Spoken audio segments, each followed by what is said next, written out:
Hi, everyone. Welcome. We're very excited to have you here today. In today's webinar, we are going to have Natanya. Natanya and Hello. I are part of the Wix team. My name is Donna. I'm from the Wix community team, and Natanya is from the marketing content team. And today we're going to be talking about how to write your own homepage content. So before we get started, we'd love to know who's here with us on our webinar. So send a shout out to our team in the chat, and we'll get started very soon. So before we get started, and while you're writing to Talia, our community team member on chat, just to let you know that our webinar is going to be recorded and it's going to be uploaded to your YouTube channel. And this is also a great opportunity for you to ask some questions. We're going to have a Q&A session at the end of the webinar, so make sure to write down any question that you have. And at the end of the webinar, we will read your questions, and Natanya is going to be answering them. Absolutely. So without further ado, let's dive in. Welcome, Natanya. Thank you.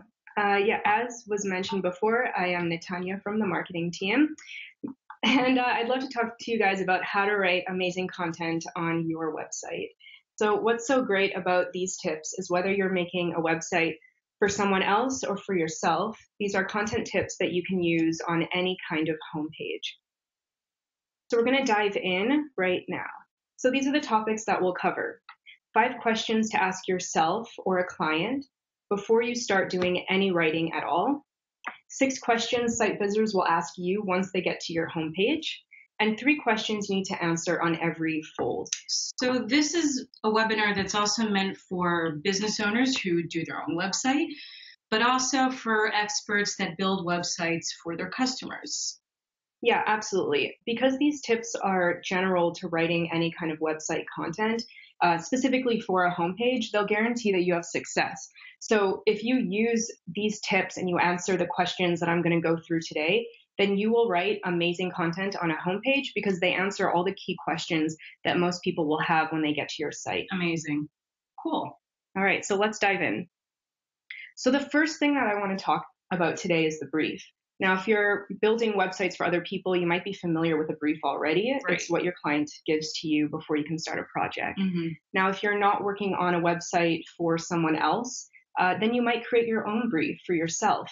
And these are the kind of questions you want to think about. You can ask yourself these questions, or you're going to ask these questions to a client. Okay, cool. So let's go into those questions.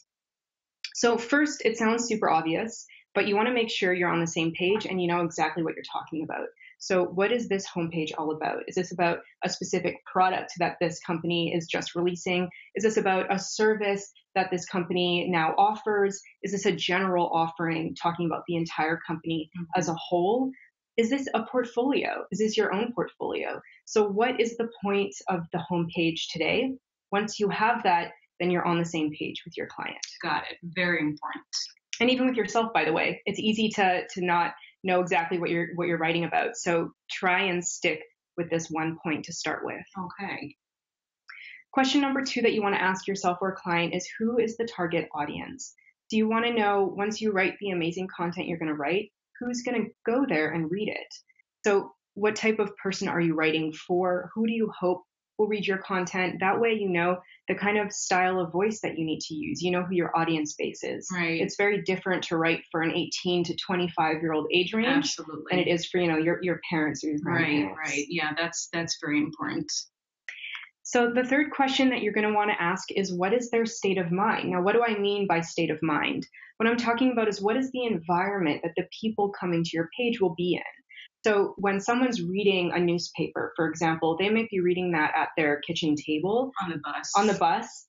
They might probably not be reading that at work, though, because it's not really a work thing that you do there. But what kind of distractions will they have around them? Is this something that they will get to from Facebook, or is this something that they will dedicate time in because it's the morning, so they have a little bit more time to look at it? Are they distressed when they get to the homepage? Are they in a positive state of mind? Will they need help when they get to the homepage? So thinking about where they're at mentally will definitely help you create content that speaks. Very interesting. Okay. So the fourth question is, how will they find your homepage? So what journey will your user have been on before they actually get to your homepage? There's a couple of different ways that they could get there. Maybe they got there from a Facebook post, like I mentioned before, and so they already had intent when they clicked on the link to get to the homepage, but maybe they did an organic search. Maybe they were just looking for services in their area. And because of your SEO, they found you. Or maybe because of your paid SEO, which appears at the top of the screen in Google, maybe they found you that way. Or through a shout out or a banner, a Absolutely. newsletter. Absolutely. So exactly, they may have already received a little bit of info from an email, from a YouTube pre-roll ad. So there are a lot of different ways that they could get to this homepage. So make sure when you're speaking to your client that you know all the information you need, so that you're on the same page as the person reading your homepage. Cool. Very insightful. So the last question, and this one could say this is one of the most important questions out of the 5 here, is what's the KPI? So what is the key performance indicator, which basically means what's the goal of the homepage? So how do you tell that the homepage was successful? Now, if you have a homepage and it has no goal, then maybe this is more of a blog post. Because if you have no goal for your page, then there's no way to tell if the content that you had there was relevant for your target audience. So you need to make sure that you have one specific goal. It's possible that you have a couple of goals actually, like on a page. Maybe each fold has its own goal, but ultimately there should be one entire goal. And I'll get to that a little bit more. But what I mean by that is maybe the company wants more people to sign up for their business offering. Maybe you want people to book a certain service. Maybe you just want to give people general information. So the point of that should be pretty basic. Yeah, so the page should have a specific agenda that people shouldn't question or guess what page they're on or what they're trying to do. Exactly. At this stage, because we're talking about the 5 questions to ask at a brief, this is knowledge for you still. So we're not talking about how we're writing this info. We're talking about you being on the same page as your client or even yourself before we start writing. Right. Cool. Okay, so now that we have the 5 questions that you need to speak to in your brief stage, let's talk about the 6 questions you need to answer on your homepage so visitors will know what you do and why it matters. So why do we have to answer these 6 questions? Why can't I just write content I love? Well, the thing is, you might love that content, but the visitor that's reading the homepage isn't on the same page as you. They don't have the same kind of knowledge that you have. Right. So by answering these 6 questions, you make sure that the person reading your homepage does have the information they need to do the final thing you want them to do. Right. A lot of the visitors probably don't even know who you are. That's right. So that's their very first interaction with you and your business through your homepage. So yeah, exactly. Your homepage is essentially one big story. So if you start with the ending of the story, they don't know how they got there, but more importantly, they don't know why it matters. Right. So if let's say you do want them to book a service, if you start with book me today, they have no idea what they're booking you for. Right. So by answering these 6 questions, and in the order I'm going to go through them, you'll set up your homepage for success. Amazing. Okay, let's get started. Okay, so the first question a visitor is going to ask when they get to your homepage is, what is it? So again, we already talked about a journey that they've been on. So it's possible they may already know what it is when they get to your homepage, but you need to make sure that you still say it, because you might have people that don't know. They haven't gone on that journey. They didn't receive an email that tells them all about it. And by saying what it is very clearly on the top of your homepage, you give them matched expectations with where they came from. Right. So if they're expecting to read about a very specific service that you offer, and then they get to because they read that maybe in a Facebook post, and then they get to your homepage and you're talking about, renting hotels, it doesn't match. Yeah, but it's confusing. Yeah, and maybe you're saying, well, I talk about the service in fold 4. Well, you lost them already. Right. Because you need to answer it in number 1. Right. Okay. Okay, the second question is, who is it for? So again, let's go back to a service. Let's say the service requires, or let's talk about a product. Let's say the product requires a certain kind of knowledge before you can use it. So a customer is going to ask them, am I ready to use this product? Am I the right person to be even using this product? Exactly. Do I have the knowledge set to get the most out of this product? Do I need to learn more things before I can get here? Is this product for everyone? Is this product for me? And the best part about saying who it's for is when the right person lands there, they're going to feel really special. Right. They're going to feel like this thing is made specifically for them. Right. Right. Now, the third thing is, why should I care? So it's a funny thing to say, because I know that when you're writing something and it's your own thing, you really care about it and you feel passionate about it. Of course. And I'm sure if you're working with a client, they feel really passionate about the thing that they're doing. So I'm sure they've been working on it for a really long time. Now, in order to make sure that all of that time and energy doesn't get lost in between the product being made and the user reading about it, is making sure that the why should I care part is really obvious. Because even though they know what it is, they might not know why it matters. So by listing that out super clear for them, you're telling them in their face why this is something that they need. Right. The benefits, the advantages of your services, your products, the features, whatever exactly. it is. Like, I don't know if you've ever experienced going to a website that looked really, really cool, but you're like, I have no idea, like, what even is this thing that I'm talking about? And then the features, if they had features, were really abstract, you know? I'll give you an example. A general abstract thing might be, we make your life better. Something specific could be, we provide chairs. We provide chairs that are the most comfortable in the world, right? Who doesn't want the most comfortable chair in the world? I know I do.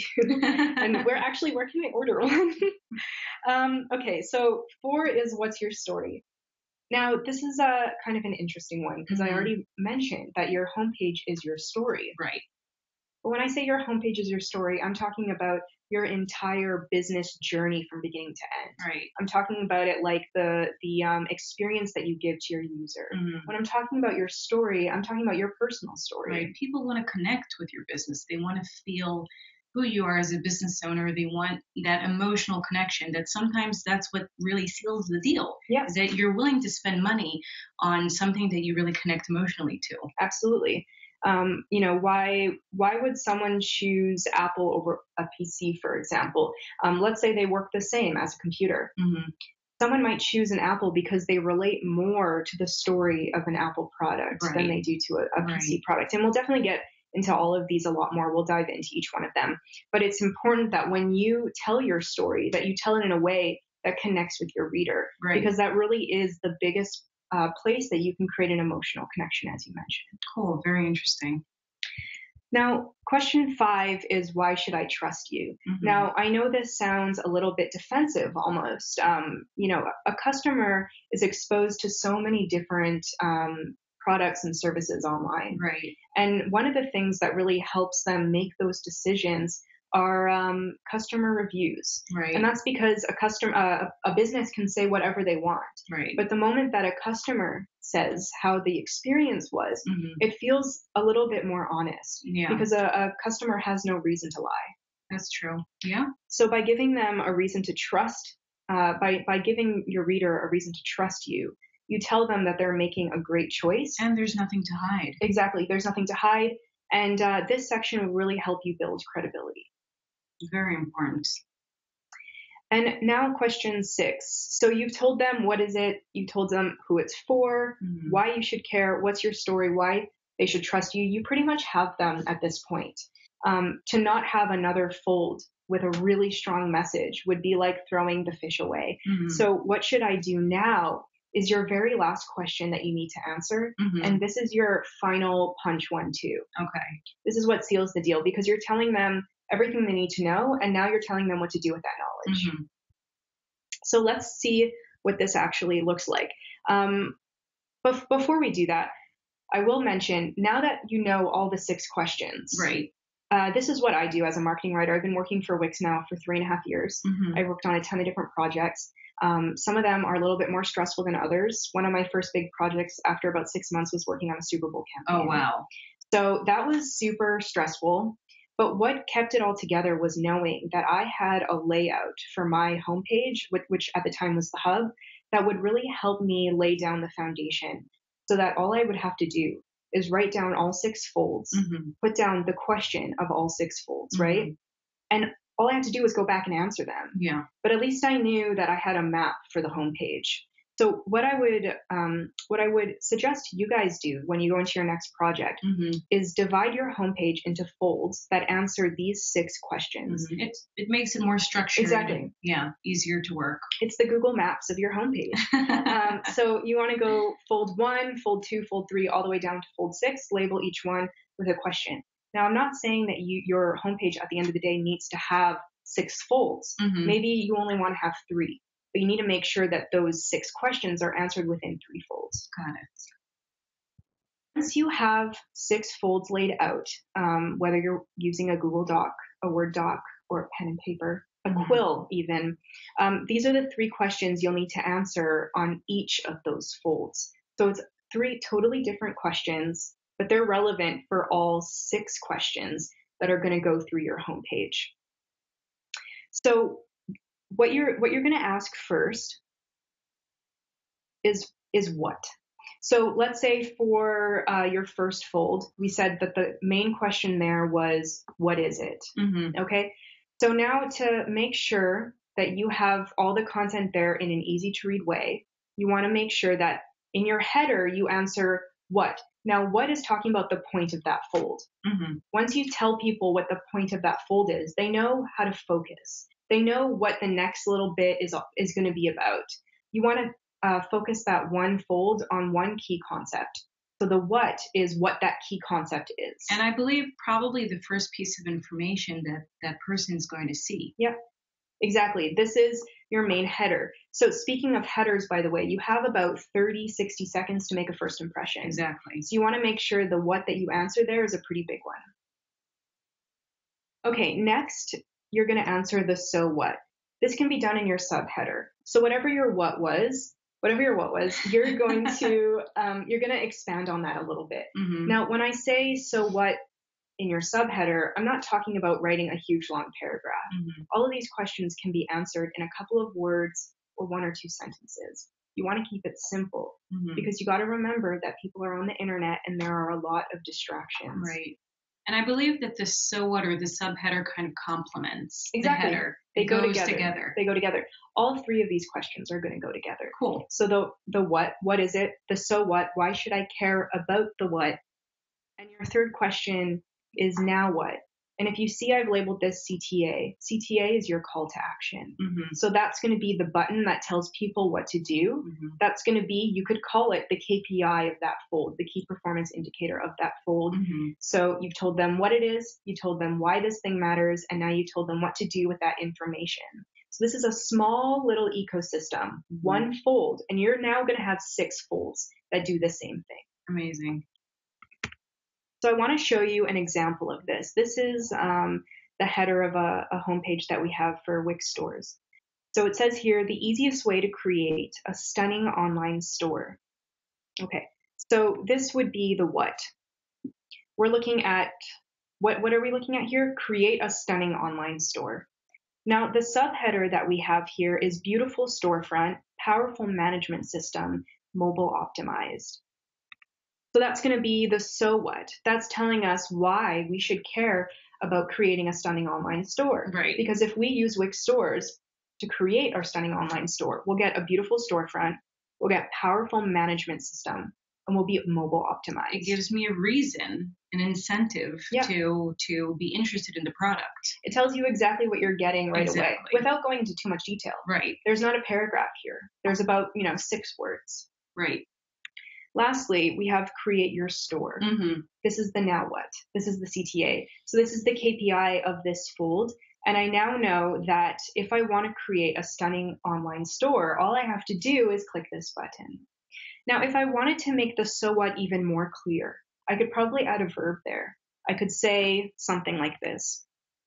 Get a beautiful storefront with a powerful management system that's mobile ready. Right. That tells me that when I create a stunning online store, all of these things will be mine. Right. So it's okay to list this, this, and this, but when I put you into it, when I say get these things, I'm telling you that by creating a stunning online store, you will have all of these things. It's a sort of a guarantee. It's a guarantee, yeah. It makes it feel like these things could be yours as opposed to abstract things that we just happen to have. Right.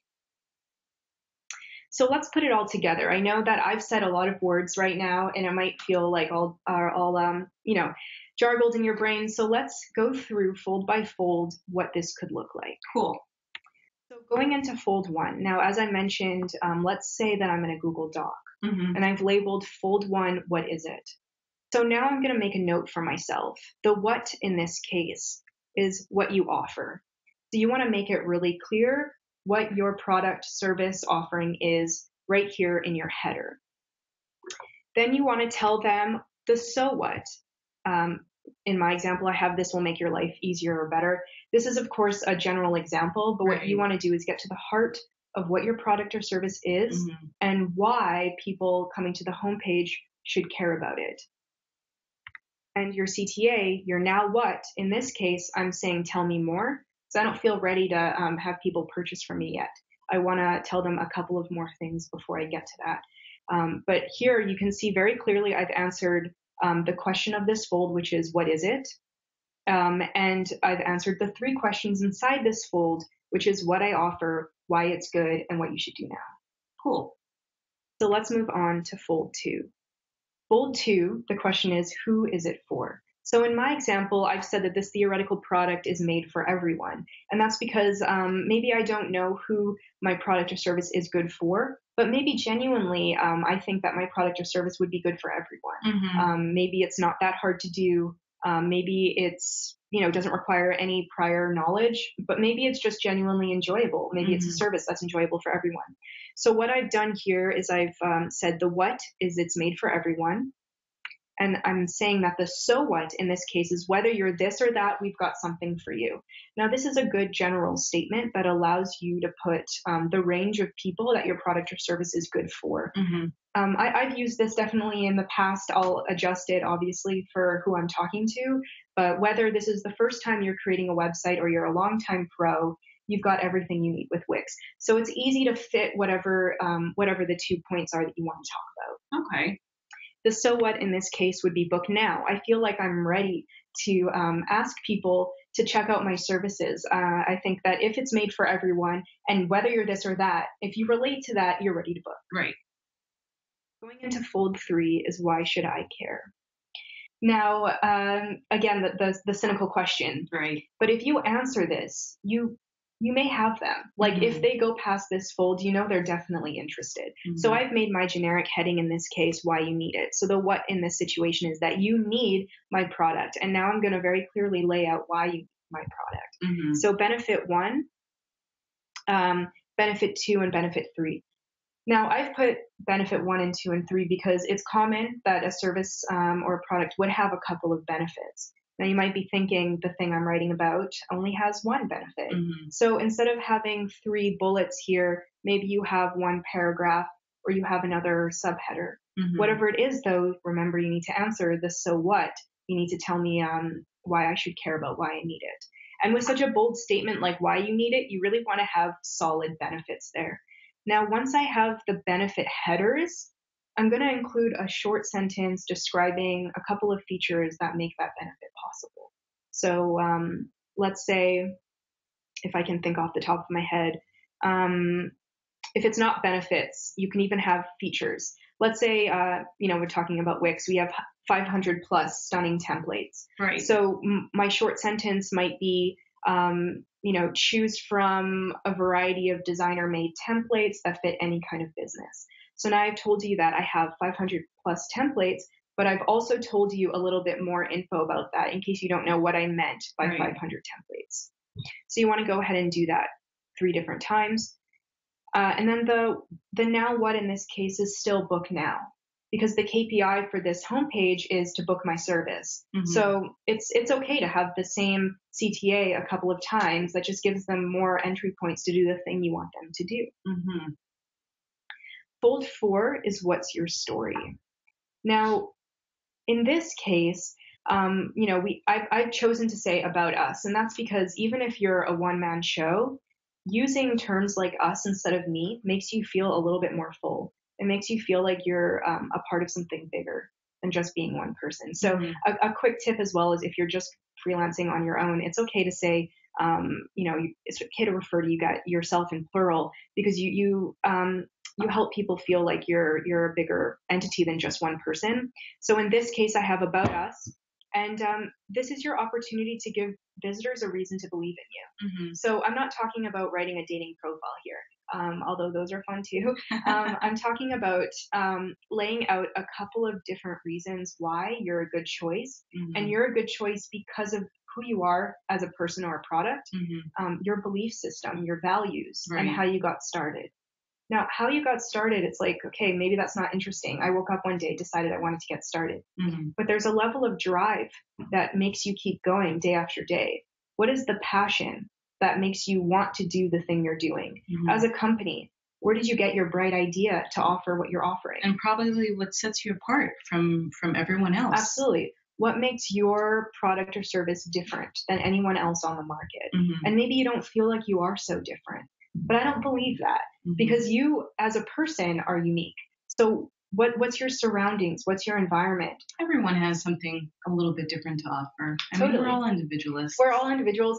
And in fact, the environment that you're from can help make your product offering seem more unique. Yep. If you talk about some of the travels that you've done, that may inspire the kind of designs you're capable of doing today. Or experiences. Maybe there was a certain family member in your life that really encouraged you to be entrepreneurial. Right. That could inspire someone as well to believe in who you are as a person and choose you over competitors.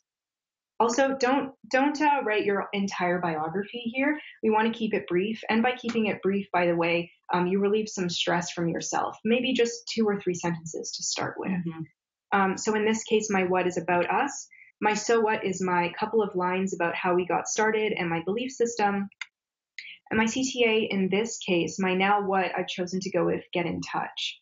Maybe it still makes sense to have book now, but by using something like get in touch, you add a human element to your product, service, or business in general.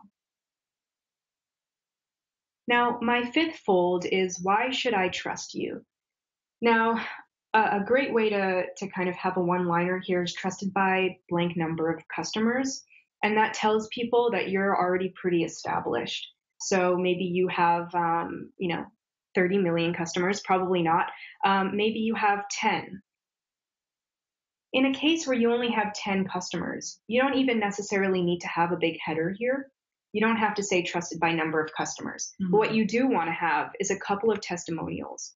So in this case, 3 is enough. If you've worked for at least 3 different clients, get something good from them, get a customer review, and display it here. You can even have it be a slider. So you can say, working with Jill was so amazing.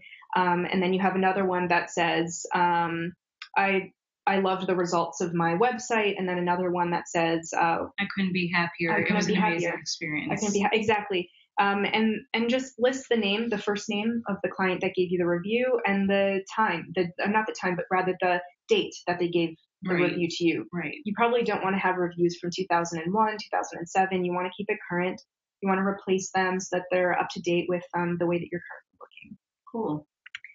In this case as well, my CTA is book now, because at this point, fold 5, I want to keep that CTA strong. I want to keep them thinking about booking my services. In fold 6, I'm talking about what should I do now? So you've told them everything they need to know. And much like an essay, in your very last line, you don't want to be giving them any new information to now think about. Anything you talk about in your final fold should only sum up what you've already talked about, and it should be a little bit more empowering than the language you used before, because it's your very last shot to make it possible for them to book your service. If at this point they say no, you've probably lost them, but that's okay, because maybe they were never meant to be your client or your customer. But you want to use a little bit more of empowering language. This is your last opportunity. So in my case, I have make your life easier today. And in the so what in this case, maybe you don't need it. You don't necessarily need to have a header and a subheader all the time, as long as you have the what and the so what somewhere on this fold. Maybe both elements are in your header, but you want to just make it really clear that this is a great decision for them to make, and there's no reason for them not to click book now, which is your now what. Right.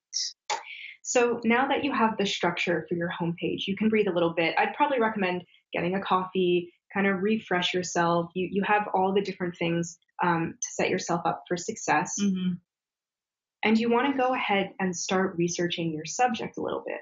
So if you are writing for a client, you want to make sure that you've actually tested out the product or service. Now, that's not always possible. So make sure that you are in touch with your client so you get at least screenshots of your product, maybe a general idea. Yeah, a demo, maybe it's still in mid-production, so you have at least something that you can see, because it is nice that they're telling you everything you need to know, but sometimes they think about their product in a way that you maybe could think about it differently, and if you tried out the product or service, you discover something there they could never have thought of. Right.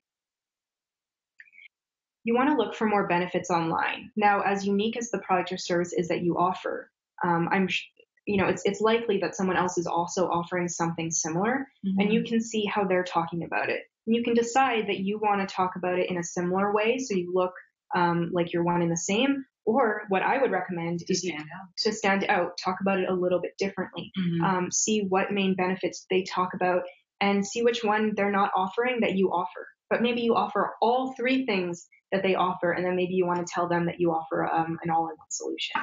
So definitely think about the way that you're talking about it in competition and in comparison with other people in your field. Okay. Now, finding inspiration online or even outside is a really big component in being able to find your writer's voice. So it's nice to have all the information that you need, and it's essential to have all the information that you need. But in order to write content that could inspire and empower the people reading it, you want to feel like that you're in that same state of mind. Right. So what I would recommend doing with finding inspiration online is go to your favorite kind of companies, or rather go to the favorite companies of the client you're writing for. See what kind of content they want to sound like.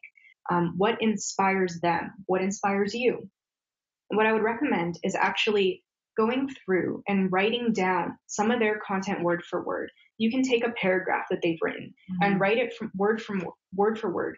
By the time you're done writing that paragraph, you'll actually be in the mind of the writer that wrote it. Right. Because you'll be able to think of the next word that they'd write naturally. Even though it's their words, it kind of feels like you wrote it. Now, I'm not saying to use that content on your website. I'm talking about getting into an inspired state of mind. What you can do aside from getting into the inspired state of mind is write different kinds of lines that really inspire you to write something as well. So maybe you really like that a company wrote or is using an adjective like stunning, like we do. You might think about what's the adjective that you want to have your business or your service associated with, and think about that one word and use it consistently throughout your text. Maybe you really like an email that you saw. The way that they spoke about photography really inspired you. And so you can write that down as a note. You might reference it, but you obviously don't want to use it word for word. But having a couple of references gives you a good basis. Yeah. Lastly, and I mentioned this already, but you want to see what other companies are saying, just so you can be unique and stand out. And those are the main research points that you want to do. Now, once you have all your research ready to go, you want to get into writing. And a very, very important thing, we've talked about this before already, is the CTAs that you have on every fold. Right. Okay, so you want to make sure that your homepage is actually actionable. If it's not actionable, then you've written a beautiful piece of literature, but that's not going to make any sales. Right. So how can you write CTAs or buttons, if you want to talk about them in a physical sense, how can you write CTAs that make people want to click? So creating a good CTA follows these couple of tips. So you want to start with a verb. When you start with a verb, you make it actionable by default. Right. You want to keep it short. You don't want to have a button that extends across the entire length of the screen. We're talking about something short and quick that, really, you're not even really reading it. You're taking absorbing it. Yeah. Exactly, because it's short, it's quick, you see it. You want to match expectations. Now, what do I mean by matching expectations? If I'm talking about in the header to explore the services or discover the services that I'm offering, the CTA would need to match that. So it would need to be like, discover services, explore now, browse services. So it needs to feel like the thing I'm telling you to do can now be done by clicking the CTA. Okay. And you want to create a sense of urgency. So if you can add a now or today, then you make them feel like they need to click that CTA now. It's only available for a short period of time. So get started today. That tells me that it's something I should probably get doing right away. Now, here are a couple of good examples for CTAs. I've used these before on fake websites that we use in commercials. I've used these before on our own homepages. So good examples would be book now, shop now, learn more, start now, sign up, get started. So it's all that same kind of language, 2 words max, starting with a verb. Cool.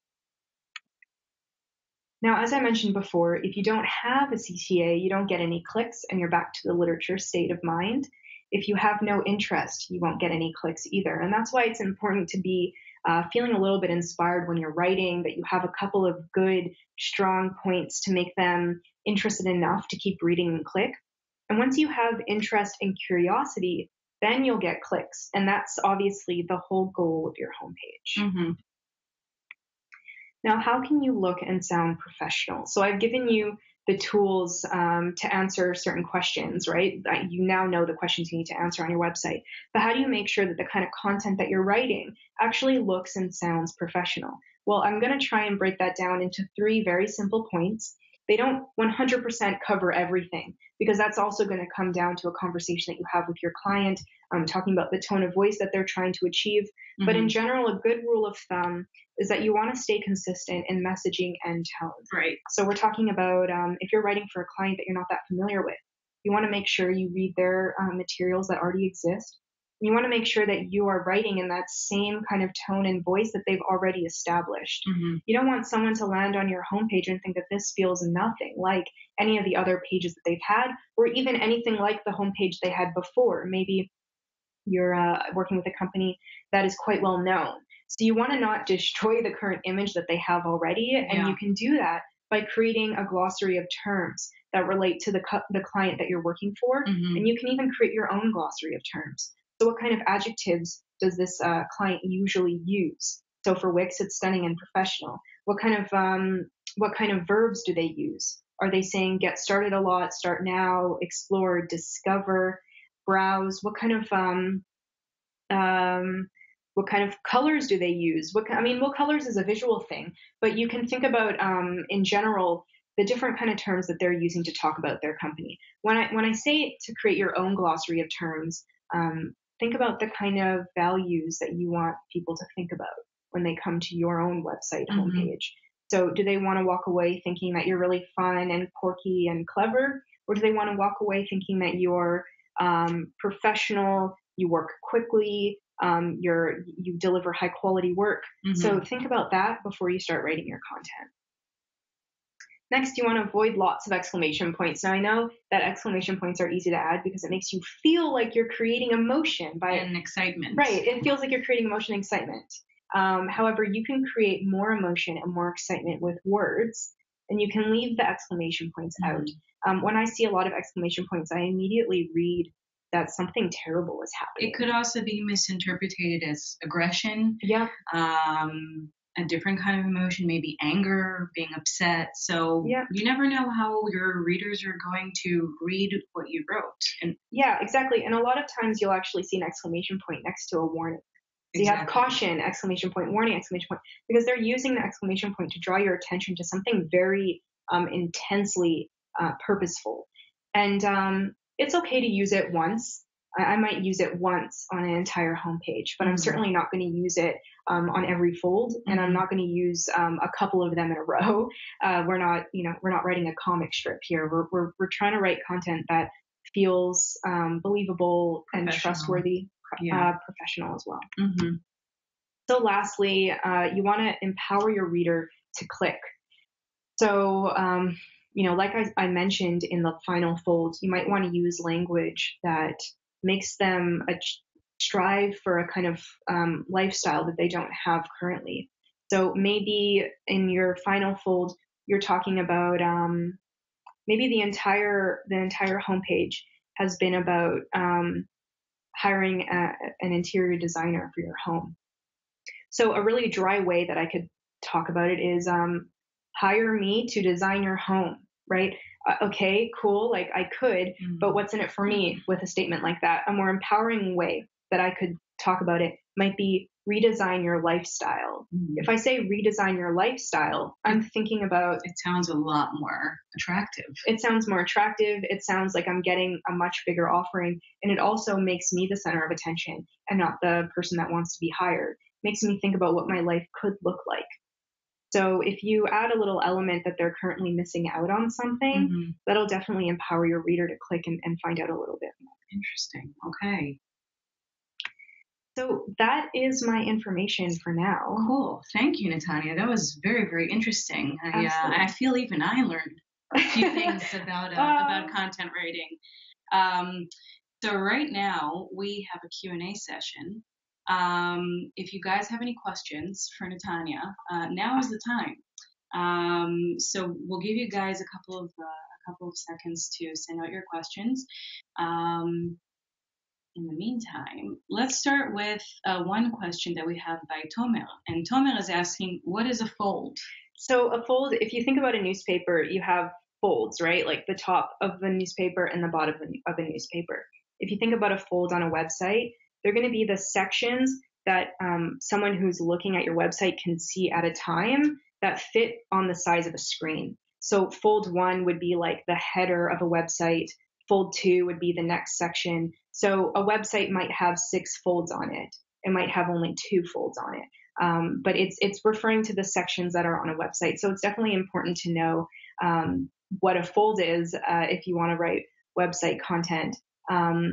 But if you're writing, yeah, I mean, that's basically what a fold is. Okay. All right, cool. Thank you. We have another question by Maria, and she's asking, how do you take inspiration from others and make it your own? That's a really good question.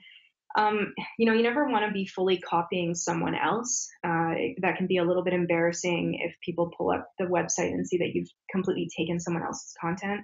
What you want to do is look to them as inspiration. You want to write down maybe a couple of lines that really stood out to you, and maybe tweak them to use the kind of adjectives that actually relate to who you are as a person or relate to that business. You want to take the essence of what they're saying. So maybe they're talking about photography in a really artful way, and you can think, how can I talk about my service in a more artful way? As I mentioned before, you can try writing down their content word for word and feel like you're in the writer's mindset, and then continue writing from that state of mind. That way you actually, you're feeling something inside. When you feel inspired, you'll write text that inspires It'll others. come a lot easier when you're inspired. Exactly. Cool. Okay, we have another question by Samantha. And Samantha is asking, what is the appropriate amount of time to spend writing a site's homepage content? That's really going to be dependent on you. What your level, how comfortable you are writing, how much content you've written in the past. I don't know that there's really an appropriate amount of time that you can spend on something like content. What I would say though is by setting up your by setting up your homepage in the 6 folds and immediately putting down all 6 of those questions, and then adding a couple of bullet points that will help you answer them later, that will make your writing time faster. I can tell you that. But how long you actually take to go through each of those folds and go through all the content is entirely up to you. I personally do tons of rewrites as well. So I'll write a first draft. I'll come back to it the next day. I'll do a couple more rewrites or a couple hours later. So there's no wrong way about it. It really just comes down to what you're capable of, and what you feel comfortable, how fast you feel comfortable writing. But I wouldn't push yourself to write faster than you write naturally. It comes with time, for sure. Okay, cool. Let's see. We have time for a couple more questions. We have another question by Nick, and Nick is asking, what are some tips to get into your target audience mindset? So how do you get into your client's mindset? If, let's say, they're offering a service or product that you don't really understand or connect to, how do you really put yourself in their position? Yeah, absolutely. So we're talking back at the brief stage of things. So what you'd want to do is ask that preliminary question. What's the state of mind? You want to ask that to your client. So your client should already know. Your client should know where readers are coming across their website. Now, I'm also talking about, by the way, like countries, geos, like which countries is your website going to be found by? Like, are a lot of people in Canada going to get there? Are people in Australia going to get there? What time of year is this going up? What kind of what's the climate around them? Will they probably look to your service in the morning, noon, or night? And if you don't know this kind of information, that's okay. You don't have to be really specific about it. It's more important to know who your target audience is. But what's most helpful is keeping in mind the fact that they're probably not only looking at your website, they probably have a couple of other distractions. And that's really the most important thing, is reminding yourself to keep your content clear, concise, and short, so that the reader doesn't have to spend too much time deciphering what it is that you're saying, because they probably have their phone going off. They probably have kids running around in the back. So how can you make your content clear enough that they'll get it even when they have distractions? Okay, cool. Thank you. All right, we have another question by Karen, and Karen is asking, how can I make my site different and stand out aside from all your tips today? Sorry, I don't think I understand. How can I make my site different and stand out aside from all your tips? Okay, from your tips today. Okay, I would say it's for her own website. Did you say? We don't know if Karen is an expert, or she's building a website for herself. But let's say Karen is building a website for herself, and she wants to create the content herself. So what would you say the top tip for Karen would be in making her site really stand out in comparison to all other competitors? Yeah. Absolutely. So that's going to come down to a couple of different things that I know we mentioned it, and you asked for things other than the things that we mentioned, but your story is going to be a really big indicator that makes you different than anyone else. That's going to create the emotional connection that you're looking to make with people, that if they relate to your values, if they relate to your story, they will choose you over competitors, because a lot of people make decisions from an emotional place. I agree. It might be that they can't necessarily afford the most expensive option. So they'll look for a couple of different people that offer something in a similar price range. So you want to make sure that they're choosing you because maybe you're offering it for the same price, but you're really passionate about the thing that you do, and they know that you'll produce a product that you really stand behind. I agree. Yeah. Your customer testimonials can help you out with that. You want a couple of really good reviews. Maybe if you haven't worked for that many years, maybe you want to focus on a different kind of thing that will build credibility. Like maybe you have an extreme attention to detail.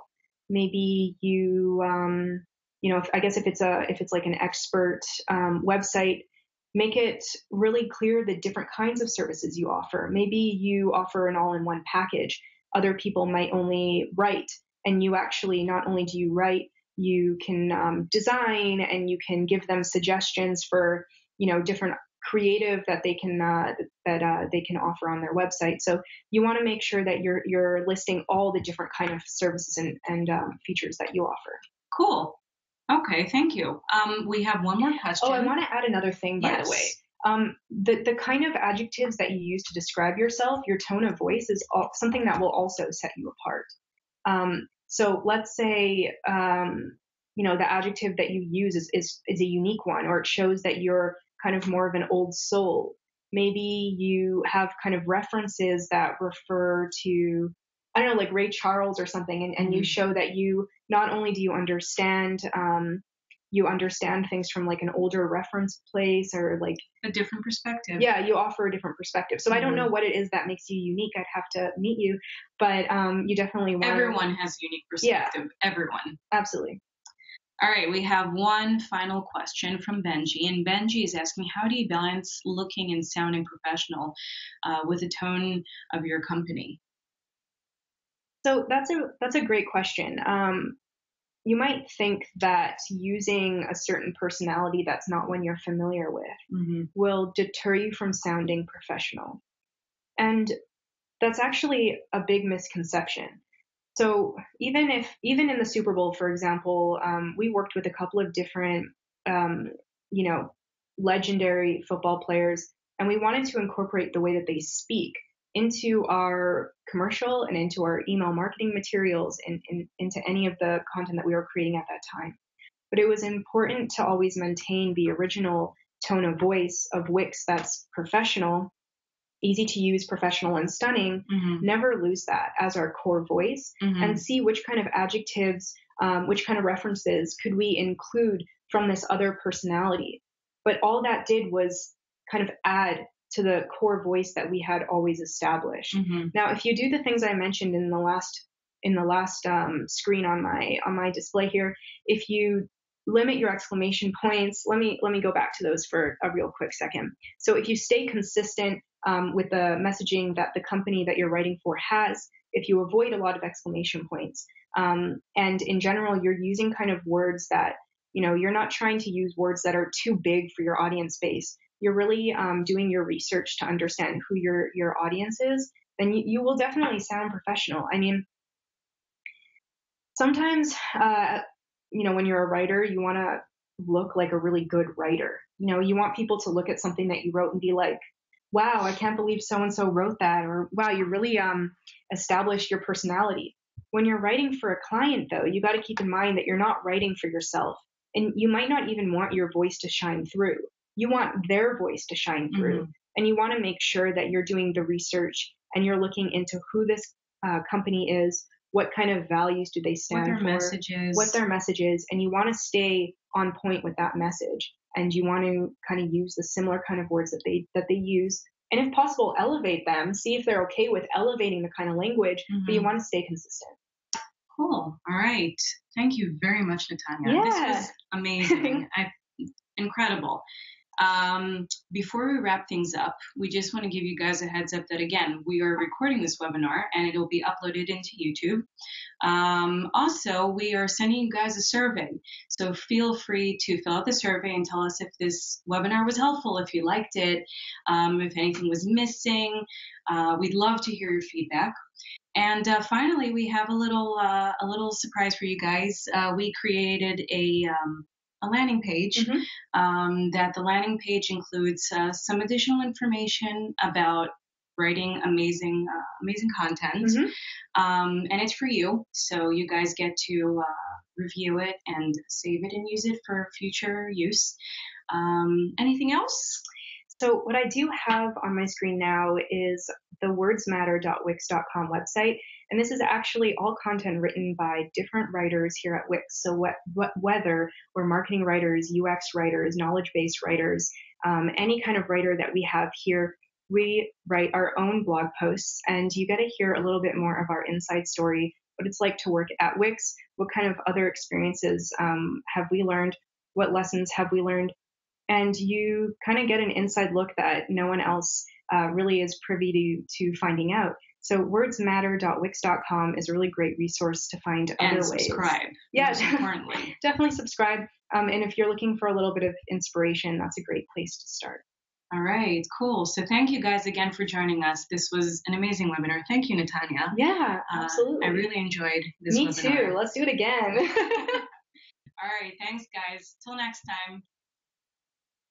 See you later.